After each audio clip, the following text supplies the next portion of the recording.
Breaking news આવી રહ્યા છે। સૌથી પહેલા તેની પર નજર કરીએ। પીસીઆર ટીમને કહીશ અહીંયા બ્રેકિંગ ન્યૂઝ પ્લે કરે। આપ જોઈ શકો છો બ્રેકિંગ ન્યૂઝ જે પ્રમાણે આવી રહ્યા છે। અમદાવાદ શહેરમાં મોટા નવરાત્રી આયોજનને સૌથી લઈને મોટા સમાચાર નવરાત્રીના આયોજનને લઈને મળી રહ્યા છે। આવતીકાલે અમદાવાદમાં મોટા ગરબાના આયોજન સામે સવાલ ઊભા થયા છે। તો શહેરમાં એક પણ મોટા નવરાત્રી આયોજનને હજી સુધી મંજૂરી નથી મળી। આ મોટા સમાચાર છે। સંવાદદાતા હરીન માત્રાવાડિયા ફોન લાઈન પર છે। હરીન, જણાવશો, આવતીકાલથી નવરાત્રી શરૂ થાય છે અને આજ રાત સુધી હજુ મંજૂરી નથી મળી, કેવી રીતે થશે આયોજન?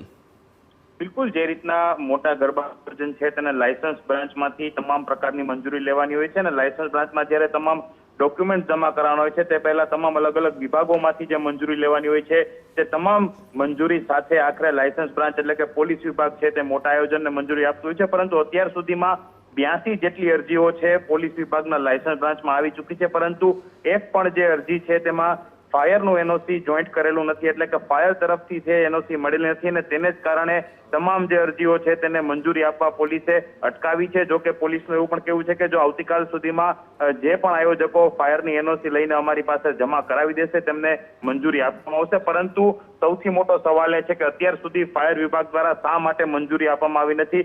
જો કે એક વાત એવી પણ સામે આવી રહી છે કે ફાયર વિભાગ દ્વારા સ્થળ તપાસ કરવાનું હોય છે ને સ્થળ તપાસમાં તમામ મુદ્દાઓ છે તેને તપાસવાના હોય છે ને ત્યારબાદ ફાયરની એનઓસી આપવામાં આવવાની હોય છે। એટલે કે અત્યાર સુધીમાં ફાયર વિભાગ પાસે 70 જેટલી એનઓસી આવી છે ને તેમાંથી ફાયરે 21 જેટલી એનઓસી છે તે આયોજકોને આપી દીધી છે। એટલે કે કાલે કદાચ છે આવતીકાલે 21 લોકો છે 21 આયોજનો છે તેને મંજૂરી મળી શકે છે। પરંતુ અત્યાર સુધીની જો વાત કરવામાં આવે એટલે કે એક રાત પહેલાની વાત કરવામાં આવે તો અત્યાર સુધી પોલીસ દ્વારા એક પણ મોટા આયોજકને મંજૂરી આપવામાં આવી નથી।